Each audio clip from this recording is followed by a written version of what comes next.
Next గాలి వినోద్ కుమార్ గారిని మాట్లాడాల్సింది కోరుతున్నాను. ఒక్కడే. I think you are all from South India. Jai South India. Jai South India. Jai Jai South India. Jai Bhim. So friends from South India, I am welcoming all of you. Thank you for Justice Chandra Kumar sir for for a nice presentation about the how Aryans and Dravidians, the differences between the Aryans and Dravidians. Friends, can I speak in English or Telugu? Telugu. Most of the from Telugu you can understand Telugu, Friends, ఈ south India movement 2013లో start చేశాను.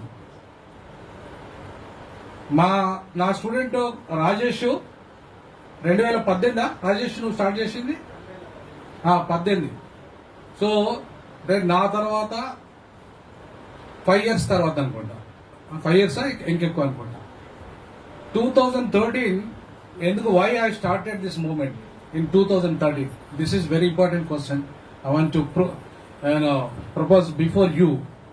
There is a common capital demand from Hyderabad. Hyderabad is a common capital for both states, both Telugu states.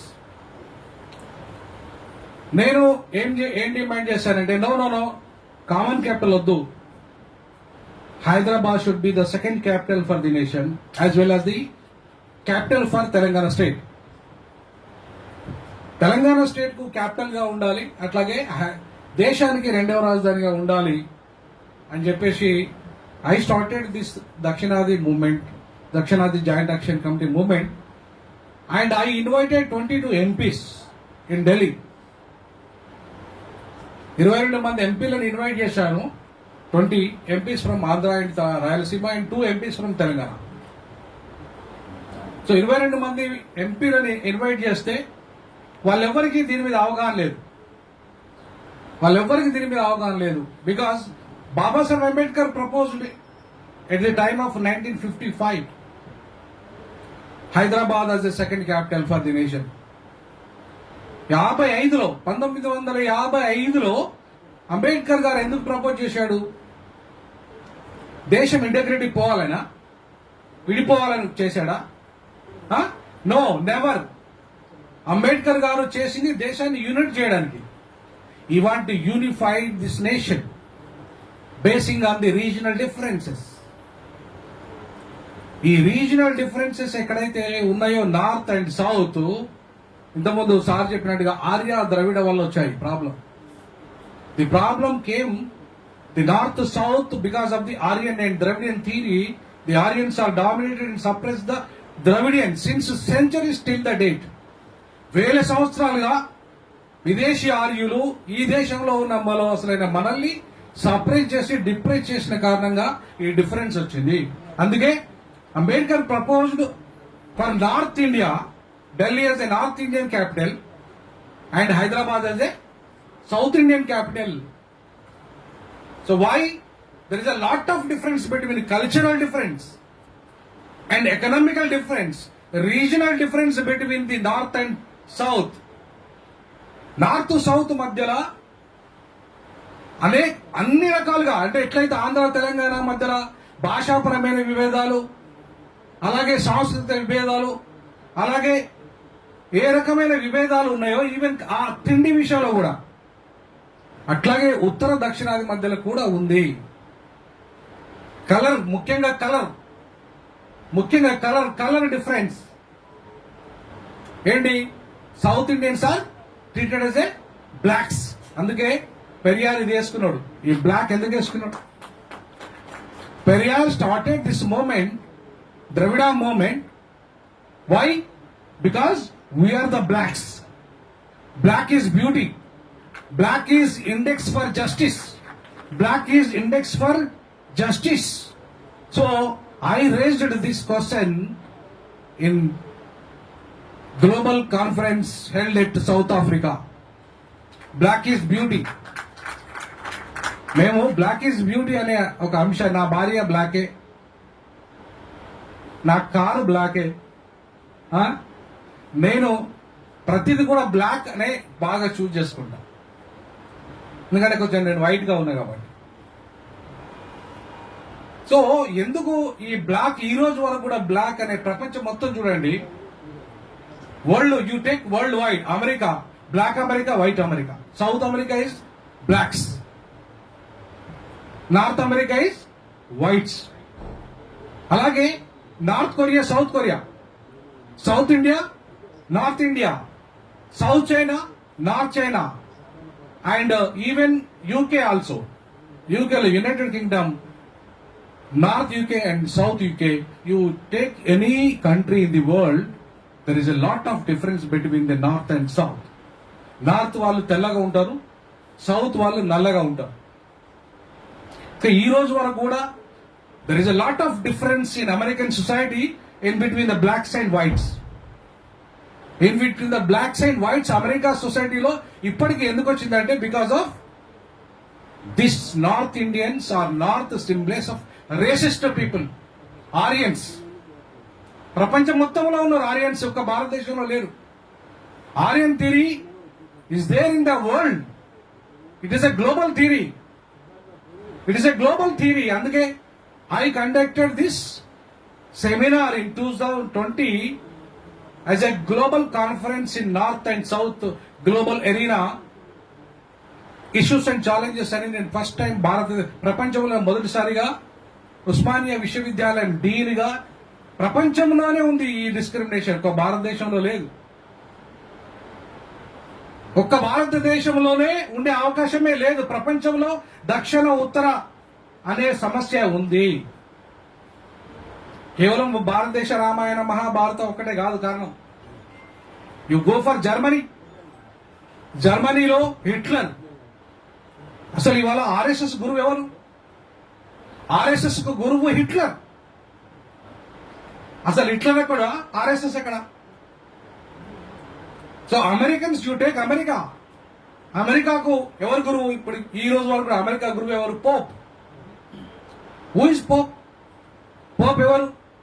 ఒక Vatican white racist, Catholic racist. ఆయన నీకు నల్లవాడు Pope గా ఎప్పుడు కాడు. ప్రపంచంలో ఇప్పటిదాకా అయిన పోప్స్ అన్ని కూడా అందరు కూడా only white racist popes only. RSS లో బ్రాహ్మణుడు తప్ప ఇంకోడు చీఫ్ కాలేడు. You take Islam, you take Christianity, you take Hinduism, all are Aryans are dominating in the world. ప్రపంచ మతాలన్నిట్లలో కూడా ఆరియన్సే ఉన్నారు. There all white people. Dravidas ని ఎక్కడ కూడా నల్ల వాళ్ళను ప్రపంచవ్యాప్తంగా ఒత్తేస్తున్నారు వాళ్ళు. ఇవాళ ఇజ్రాయెల్ పాలస్తీనా యుద్ధం ఎందుకు జరుగుతుంది? సుదీర్ఘకాలంగా ఎందుకు జరుగుతుంది? Because of this discrimination, black and white racist discrimination.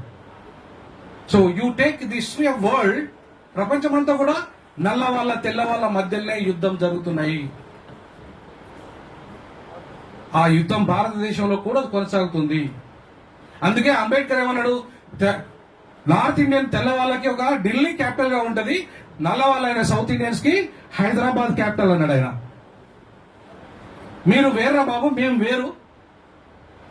పరిపాలన విభజన ఓన్లీ తెల్లవాళ్ళ ఆధిపత్యంలోనే ఉండద్దు, నల్ల వాళ్ళకు కూడా రావాలన్నాడు అంబేద్కర్. అందుకే ఈ proposal Hyderabad A second capital for the nation అన్నాడు. కానీ ఇప్పటివరకు చేశారా? ఇప్పటివరకు చేశారా? ఎందుకు చేయలేదు? ఎందుకు చేయలేదు వాళ్ళు? మీరు ఆంధ్రప్రదేశ్ ను విభజించిన వాళ్ళు ఉత్తరప్రదేశ్ ఎందుకు విభజించలేదు? Why they divided AP, why they are not divided UP?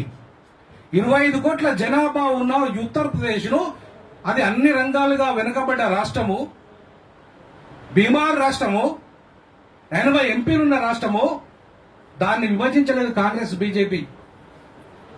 Congress BJP వేరు వేరు కాదు. కాంగ్రెస్ బీజేపీ ఉత్తరాది పార్టీలు both are same, both are racist parties. Secular party కాదు నా దృష్టిలో Congress party. It is the racist, white racist party. Congress BJP కలిసి ఆంధ్రప్రదేశ్ ను విభజించారు తెలంగాణ పేరుతోని. కానీ ఉత్తరప్రదేశ్ ను 4 రాష్ట్రాలు చేయాలని అసెంబ్లీ తీర్మానం చేస్తే మాయావతి ఎందుకు చేయలేదు మీరు? ఎందుకంటే they want to dominate over India. North Indians always wanted to dominate over India. 80 ఎంపీలు ఉంటేనే చేయగలుగుతారు వాళ్ళు, లేకపోతే డివైడ్ చేస్తే చేయలేరు. ఈ దేశాన్ని ఏలలేరు వాళ్ళు. అందుకే they don't want to divide UP, they want to divide AP. అందుకే ఇప్పుడు 17 ఎంపీలు ఇటు 25 ఎంపీలు అటు అయిపోయినాం మనం. 42 ఎంపీలే డివైడ్ చేసినోడివి 80 ఎంపీలు ఎందుకు డివైడ్ చేయలేదు? అదే కాంగ్రెస్, ఇదే కాంగ్రెస్ అధికారంలో ఉంది, ఇదే బీజేపీ ప్రతిపక్షంలో ఉంది, ఎందుకు చేయలేదు మీరు? దేశంలో మీకు ఒక పాలసీ ఉంటే, if you have a national policy you can divide all UP and AP and also all major states. Madhya Pradesh ఎందుకు విభజించని ఇంకా మళ్ళీ ఫర్దర్ గా? సో భారతదేశంలో ఇవాళ మనం గమనించాల్సింది ఒకటే, మనం ఒకే దేశము ఒకే ఎన్నిక. ఎవరి కోసం? ఎందుకోసం? ఏం ఒకే దేశము కాదని మనం అన్నామా? ఎప్పుడన్నా మనం అన్నామా? భారతదేశం వేరే అన్నామా? మనం సపరేట్, దక్షిణ భారతదేశం సపరేట్ కావాలన్నామా? అనలే కదా. మన అన్నప్పుడు నువ్వు ఒకే దేశం పేరుతో నువ్వు ఒక్కడే డామినేట్ చేస్తావా? నీ భాష మాత్రమే డామినేట్ చేయాలా? నీ ప్రాంతమే డామినేట్ చేయాలా? బాపనోడే డామినేట్ చేయాలా? ఉత్తరాది వాడే డామినేట్ చేయాలా? మరి మేమేం కావాలి? మేమెందుకు ఈ దేశంలో ఉన్నాం? That is the Ambedkar question. Ambedkar question all these questions at the time of the first Fazal Ali commission report. దేశంలో మొదటి రాష్ట్రాల విభజన జరిగినప్పుడే అంబేద్కర్ ఏం చెప్పాడు? అంబేద్కర్ చెప్పాడు 3 కోట్ల జనాభాతో ఒక రాష్ట్రం చేయమను. 25 కోట్ల జనాభాతో ఒక రాష్ట్రం ఎట్లుంటుందండి? కేవలం ఒక గోవా ఎంత జనాభా, ఒక మణిపూర్ ఎంత జనాభా, ఒక సిక్కిం ఎంత జనాభా, ఒక ఉత్తరప్రదేశ్, మధ్యప్రదేశ్, బీహార్ ఎంత జనాభా? అంత పెద్ద రాష్ట్రాలు ఎందుకున్నాయి? ఇంకా మీరు ఎందుకు డివైడ్ చేయలే ఈ దేశంలో సమానంగా జనాభా ప్రకారంగా? ఒక 25 కోట్ల జనాభా ఉన్న అమెరికా 50 రాష్ట్రాలుగా విభజన చేయబడ్డది. 25 కోట్ల జనాభా ఉన్న అమెరికా 50 రాష్ట్రాలుగా డివైడ్ అయినప్పుడు 140 కోట్ల జనాభా ఉన్న భారతదేశము ఎందుకు డివైడ్ కాలేదు? ఎందుకు పరిపాలన విభజన జరగలేదు? ఎందుకంటే ఉత్తరాది ఆధిపత్యం కోసం. సో ఉత్తరాది ఆధిపత్యం కోసం అందరూ బలి కావాలా? ఈశాన్య రాష్ట్రాలు, దక్షిణాది వాళ్ళందరూ బలి కావాలా? అందుకే బాబాసాహెబ్ అంబేద్కర్ మీరు అట్లా బలి కావడానికి వీల్లేదు, 3 కోట్ల జనాభా ఒక రాష్ట్రం చేయమని. అట్లీస్ట్ ఒక 5 కోట్ల రాష్ట్రం ఒక రాష్ట్రం ఎందుకు చేయలేదు? ఇప్పటి వరకు కూడా 78 సంవత్సరాల తర్వాత కూడా why you are not divided? There is a lot of demand for separation of the states. Even మీ ఉత్తరాంధ్ర ఒక రాష్ట్రం కావాలని అడుగుతున్నారు, అవునా? ఇవాళ ఉత్తరాంధ్ర అట్లా మొత్తం 24 ప్రాంతాలలో ప్రత్యేక రాష్ట్రాల డిమాండ్ ఉంది, ఇంకా ఎక్కువ ఉంది. ఎందుకు రాష్ట్రాలు చేయట్లేదు? ఎందుకంటే they want to dominate UP, they want to dominate with the power with the UP, MP and Bihar as a big states. ఉత్తరాదిలో ఉన్న ఈ 3 రాష్ట్రాలు చాలు వాళ్ళకి దేశాన్ని ఏలడానికి. ఇప్పుడు రేపు డీలిమిటేషన్ తర్వాత మనం ఎవరం అక్కర్లేదు, delimitation after 2026, delimitation after caste census and census of India తర్వాత ఈ దేశంలో మన ఓటు అక్కర్లేదు వాళ్ళకి. ఈశాన్య రాష్ట్రాల ఓటు అక్కర్లేదు వాళ్ళకి. ఎవరు కావాలి? 3 రాష్ట్రాల ఓట్లు కావాలి. That is UP, Bihar and Madhya Pradesh. చాలు, ఈ దేశంలో వాళ్ళు వెళ్ళిపోతారు, ఈ దేశాన్ని వెళ్ళుకుంటారు వాళ్ళు. సో అదే వాళ్ళు they want to create this conspiracy by delimitation, by not dividing, not establishing Hyderabad as a second capital, not establishing Supreme Court benches in India. ఇండియాలో సుప్రీం కోర్ట్ బెంచెస్ ఎన్ని కావాలి?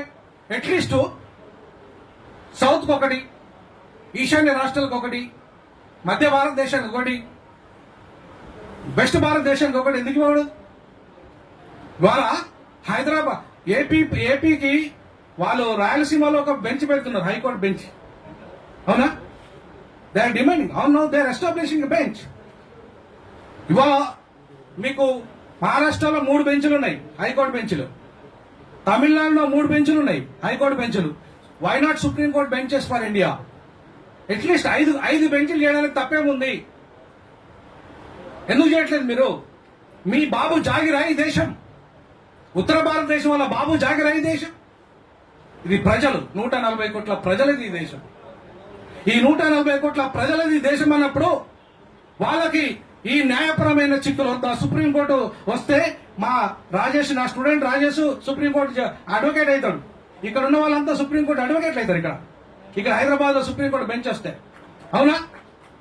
వీళ్ళంతా మనం ఇప్పుడు ఎక్కడికి వెళ్ళో కేరళ నుండి ఢిల్లీ పోవాలంటే ఎంత ఖర్చు ఒక క్లయింట్ కు? ఒక తమిళనాడు నుండి మదురై నుండి పోవాలంటే ఎంత ఖర్చు ఢిల్లీకి? అదే హైదరాబాద్ లో, చెన్నైలో ఒక సుప్రీంకోర్టు బెంచ్ పెడితే మనకు ఎంత తక్కువ ఖర్చు? ఇవన్నీ ఎందుకు ఆలోచించట్లేదు? ఈ దేశంలో సామాన్యునికి న్యాయం చేయడం మీకు ఇష్టం లేదు, అందుకే సుప్రీంకోర్టు బెంచ్లు ఇవ్వట్లేదు. పరిపాలన మీ గుప్పిట్లో పెట్టుకుంటున్నారు, అందుకే మీరు హైదరాబాద్ సెకండ్ క్యాపిటల్ చేయడం లేదు. ప్రతి ప్లాట్ఫామ్ కూడా మాట్లాడాల్సిందే. ఖచ్చితంగా తమ్ముడు ఏదైతే మనం ఈ దక్షిణాది మూవ్మెంట్ స్టార్ట్ చేశాడో, అది నేను 2013 నుండి ఈ దక్షిణాది జాయింట్ యాక్షన్ కమిటీ పెట్టాము. త్వరలోనే సెప్టెంబర్ లో దక్షిణాది పార్టీ వస్తుంది, మనది ఒక పొలిటికల్ పార్టీ వస్తుంది. అందరినీ కలుపుకొని చేస్తున్నాం. ఫ్రంట్ ఒకటి పెడుతున్నాం దక్షిణాది లెవెల్లో. మన ఫ్రంట్ అన్ని పార్టీలను కలుపుకుందాము. ఎవరెవరికి ఎంత శక్తి ఉందో, ఎక్కడ పోటీ చేయాలో మేము మీకు సపోర్ట్ చేయాలి, మీరు మాకు సపోర్ట్ చేయాలి. మా ఓట్లు మీకేపిద్దాం, మీ ఓట్లు మనకేపిద్దాం. సో అన్ని సౌత్ ఇండియా స్టేట్స్ లో త్వరలోనే మనం వచ్చే ఎన్నికల్లో 2028 ఎమ్మెల్యే ఎన్నికలు కావచ్చు, ఎంపీ ఎన్నికలు కావచ్చు, మనం 5 రాష్ట్రాల్లో పోటీ చేయబోతున్నాం. అందరం కలిసి పోటీ చేద్దాం. ఇట్లాంటి వాయిస్ ఉన్న వాళ్ళని గెలిపిద్దాం, నిజాయితీ పనులను గెలిపిద్దాం, దమ్మున్న వాళ్ళని గెలిపిద్దాం. మన హక్కులను కాపాడుకుందాం, ఆత్మ గౌరవాన్ని కాపాడుకుందాం. అంతే. ఎవరికి దాసం కావాల్సిన అవసరం లేదు, మనం ఎవరికి బిచ్చం ఎత్తుకోవాల్సిన అవసరం లేదు. We're south Indians. అంటే ప్రపంచంలోనే ఒక సత్యనారాయణలా ఉన్నాడు అక్కడ. ప్రపంచానికే విజ్ఞానాన్ని అందిస్తున్నాం సౌత్ ఇండియన్స్. ప్రపంచంలో ఇవాళ కోవిడ్ టీకాను మనమే కనుక్కున్నాం. కోవిడ్ టీకా సౌత్ ఇండియాస్ ఆర్ ఇన్వెంటెడ్. అట్లాగే సౌత్ ఇండియన్సే మొత్తం ప్రపంచంలో ఇవాళ విజ్ఞానం మొత్తం ఐటీ రంగానికి నాయకత్వం వహిస్తున్నాం మనమే. ప్రపంచం మొత్తం, ఇక్కడ కాదు. In America you take, UK you take, anywhere in the globe, the south Indians they are the champions. They are leading this world. ప్రపంచాన్ని శాసిస్తున్న వాళ్ళము ఈ భారతదేశాన్ని శాసించలేమా? లీడ్ చేయలేమా? 100% లీడ్ చేయగలం. బట్ నిజాయితీ కావాలి, కమిట్మెంట్ కావాలి. సో ఆ కమిట్మెంట్ మీలో ఉంది, మనలో ఉంది. కాబట్టి ఈ సందర్భంగా తమ్ముడు రాజేష్, నా స్టూడెంట్, ఇట్లాంటి మూవ్మెంట్ తీసుకున్నందుకు నేను అభినందిస్తూ, భవిష్యత్తులో దక్షిణాది నుండి ప్రధానమంత్రి కావాలా నేను చెప్తున్నా. నెక్స్ట్ 2029లో దక్షిణాది నుండి ప్రధానమంత్రి కావాలా. ఇక మన మూవ్మెంట్ దక్షిణాది ప్రధానమంత్రిని తయారు చేయాలి. అది కూడా బడుగు బలహీన వర్గాల నుండి కావాలా. మళ్ళీ మేము బ్రాహ్మణులం అవుతామంటే నడవదు. ఆల్రెడీ పివి నరసింహారావు అయిపోయింది, ఆల్రెడీ ఆ ఛాన్స్ అయిపోయింది. దేవేగౌడ అయిపోయాడు, ఆయన అప్పర్ కాస్ట్, ఆయన కూడా అయ్యాడు రెడీ. కావాల్సింది బీసీ ఎస్సీ ఎస్టీ నుండి ఒక బీసీ అక్కడ ఉత్తరాది నుండి అయ్యాడు. ఇక్కడ ఖచ్చితంగా మళ్ళీ ఒక దళితుడు, ఒక బీసీలో ఈ సౌత్ ఇండియా నుండి ప్రధానమంత్రి కావాలి. ఈ సౌత్ ఇండియా మీరు ఒకసారి ప్రధానమంత్రి అయితే మేము ఒకసారి కావాలి. మీరు ప్రధానమంత్రి, మాకు డిప్యూటీ ప్రధానమంత్రి చేయండి. మీరు కేంద్రంలో కీలకమైన పదవులు ఉంటే మాకు సగం ఉండాలి కీలకమైన పదవులు. మేము బిచ్చమెత్తుకోవాలా మిమ్మల్ని? అరువే బెకర్స్ మేము బిచ్చగలమా అయింది మీకు? మాకు అన్ని రాజ్యాంగపరమైన సమాన హక్కు రావాల్సిందే. ఇవాళ డీలిమిటేషన్ రద్దు చేయాల్సిందే. మీరు డీలిమిటేషన్ రద్దు చేయాల్సిందే. ఆ డిమాండ్ ఉండాలి. లేదా 30% పాపులేషన్తో తీసుకోండి, అంతే. అంతకంటే ఎక్కువ మీరు తీసుకోవడానికి లేదు. మీ దగ్గరైనా మా దగ్గరైనా 30% పాపులేషన్ క్యాల్కులేట్ చేయండి, డీలిమిటేషన్ అమలు చేయండి, మాకు అభ్యంతరం లేదు. కానీ 100% అమలు చేస్తాంటే ఎట్లా? మీరు డీలిమిటేషన్ రద్దు చేయండి, లేదా 30% పాపులేషన్తో పెంచండి, మాకు అభ్యంతరం లేదు. కానీ 100% పెంచుకుంటాం. మా దగ్గర మీ దగ్గర మొత్తం 130 స్థానాలలో 30 స్థానాలు మేము గుంజేసుకుంటామంటే నడవనీయం. ఎట్టి పరిస్థితుల్లో దక్షిణాది చైతన్యమైంది, దక్షిణాదిలో ఉన్న పార్టీలు చైతన్యమైనవి, దక్షిణాదిలో ఉన్న అన్ని రాజకీయ పార్టీలు, అది ఏ పార్టీ అయినా కావచ్చు, దక్షిణాదిలో మీరు మన అంశాలను కనుక లేవనెత్తకపోతే ఇక్కడున్న ఈ చిన్న చిన్న పార్టీలు అన్ని ఈ మహాకూటమిగా ఏర్పడి మిమ్మల్ని వచ్చే ఎన్నికల్లో ఓడిస్తామని చెప్పేసి ఈ దక్షిణాది పార్టీలను హెచ్చరిక చేద్దాం. మనం పెద్ద పార్టీలు చేస్తూ రానున్న రోజుల్లో దక్షిణాది నుండి అత్యంత కీలకంగా మన ఉద్యమం పోతుంది, గ్యారంటీగా పోతుంది. తెలంగాణ ఉద్యమం ఎట్లయితే సక్సెస్ అయిందో దక్షిణాది ఉద్యమం కూడా అట్లనే సక్సెస్ అవుతుంది. మనకు నిజాయితీ ఉంది, మనకు ఆ కమిట్మెంట్ ఉంది, మనకు హక్కు కూడా ఉంది, మన బాధ్యత కూడా ఉంది. కాబట్టి మీ అందరితో కలిసి పనిచేయడానికి మేము సిద్ధం. త్వరలోనే ఇక్కడ తెలంగాణలో ఒక 4వ శక్తి, పొలిటికల్ జస్టిస్ ఫ్రంట్ ఏర్పాటు కాబోతున్నది. మిమ్మల్ని అందరినీ ఇన్వైట్ చేస్తాం. ఆ జస్టిస్ ఫ్రంట్ ఏంటంటే బాగా డబ్బున్నోళ్ళగా డబ్బులు ఇస్తున్నారు. అది బీఆర్ఎస్, కాంగ్రెస్, బీజేపీ. డబ్బున్నోళ్ళు ఎమ్మెల్యే అయితే ఎంపీ అవుతారు, పేదవాడు కావాలంటున్నా నేను. చదువుకున్నోడు కావాలి, కమిట్మెంట్ ఉన్నోడు కావాలంటున్నా, అంతేగాని డబ్బు ఉన్నోడు కాదు. సో మా కమ్యూనిటీ ఉందనుకోండి, ఎస్సీ మా దాంట్లో కూడా కోటీశ్వర్లే అవుతున్నారు.